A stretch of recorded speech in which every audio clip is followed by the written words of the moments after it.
صدر مملکت نے سینٹ کا اجلاس ایک ایسے موقع میں طلب کیا جب سینٹ کا الیکٹرل کالج مکمل نہیں ہے، کیونکہ کے پی کے اسمبلی میں سینٹ انتخابات الیکشن کمیشن نے ملتوی کر دیے تھے اور کے پی اسمبلی نے الیکشن کے بغیر سینٹ چیئرمین کے انتخاب سے ایک نیا تنازع کھڑا ہو گیا ہے۔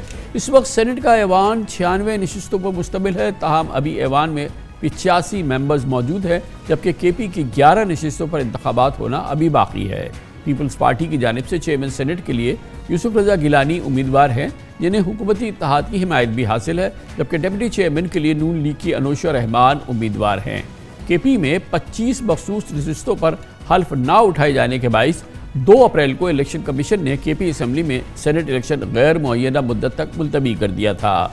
پی ٹی آئی کے مطابق سینٹ کا انتخابی عمل ابھی مکمل نہیں ہوا۔ پی ٹی آئی نے کے پی کی نمائندگی کے بغیر چیئرمین، ڈپٹی چیئرمین سینٹ کے انتخاب کو غیر قانونی اور غیر آئینی قرار دیا ہے۔ پی ٹی آئی نے چیئرمین اور ڈپٹی چیئرمین سینٹ کے انتخابات کے بوائیکاٹ کا بھی اعلان کیا ہے اور آج اسلام آباد ہائی کورٹ میں بھی درخواست دائر کی، جس پر آج ہی چیف جسٹس اسلام آباد ہائی کورٹ جسٹس عامر فاروق نے سماعت کی اور الیکشن کمیشن کو نوٹسز بھی جاری کر دیے ہیں۔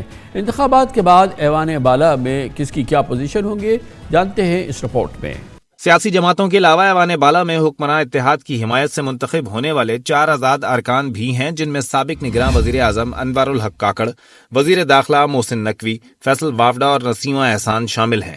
59 نشستوں کے ساتھ حکمراں اتحاد کلین سویپ کرتے ہوئے نہ صرف یوسف رضا گیلانی کو بآسانی چیئرمین سینٹ منتخب کرا سکے گا، بلکہ اس کے سامنے پارلیمنٹ کے دونوں ایوانوں میں کسی قسم کی قانون سازی کے لیے بھی کوئی رکاوٹ نہیں ہوگی۔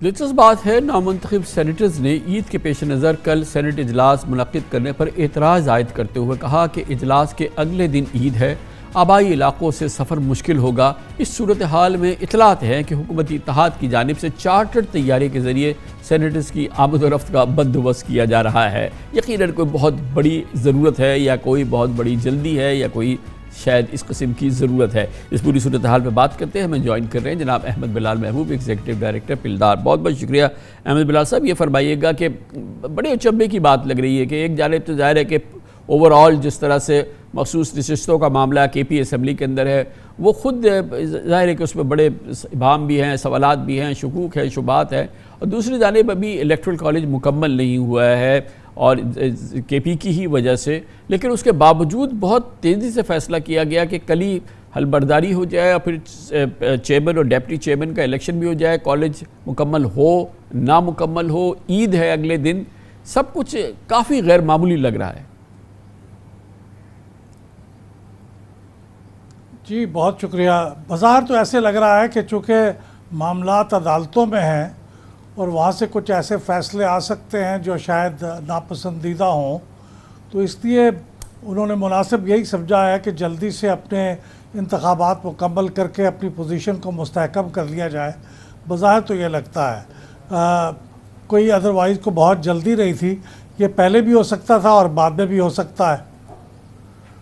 تو اب مگر اس کی آئینی قانونی حیثیت کیا ہے؟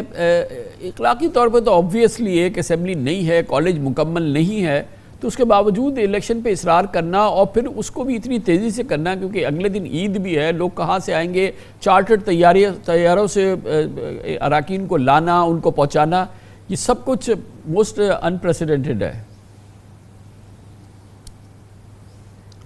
جی بالکل، دیکھیے یہ جو آئینی اور قانونی بات ہے اس کے مطابق تو نہ یہ غلط تھا کہ یہ خیبر پختونخوا کے انتخابات کے نہ ہونے کے باوجود سینٹ کو مکمل سمجھا جائے۔ کوئی ایسی چیز قوانین میں نہیں ہے جس کی بنیاد پہ ہم کہہ سکیں کہ یہ سینٹ ڈیولی کانسٹیٹیوٹڈ نہیں ہے۔ آرٹیکل 60 میں لکھا ہوا ہے کہ جب سینٹ ڈیولی کانسٹیٹیوٹڈ ہو جائے تو اس کے بعد اس کا پہلے اجلاس میں چیئرمین اور ڈپٹی چیئرمین کا انتخاب ہونا چاہیے۔ تو میرے خیال میں یہ ڈیولی کانسٹیٹیوٹڈ تو ہے، کیونکہ قانون میں اس کے برخلاف کوئی ایسی چیز نہیں ہے۔ تینوں صوبوں کے نمائندے موجود ہیں، فیڈرل کیپٹل کے نمائندے بھی موجود ہیں، خیبر پختونخوا کے بھی کم از کم آدھے نمائندے تو موجود ہیں، لیکن آدھے نمائندے نہیں ہیں۔ تو اس لیے ڈیولی کانسٹیٹیوٹڈ ہے، یہ الیکشن بھی ہو سکتے ہیں اور اس کے بعد اپنا بزنس بھی کر سکتے ہیں۔ لیکن اخلاقی طور پہ میں سمجھتا ہوں ایک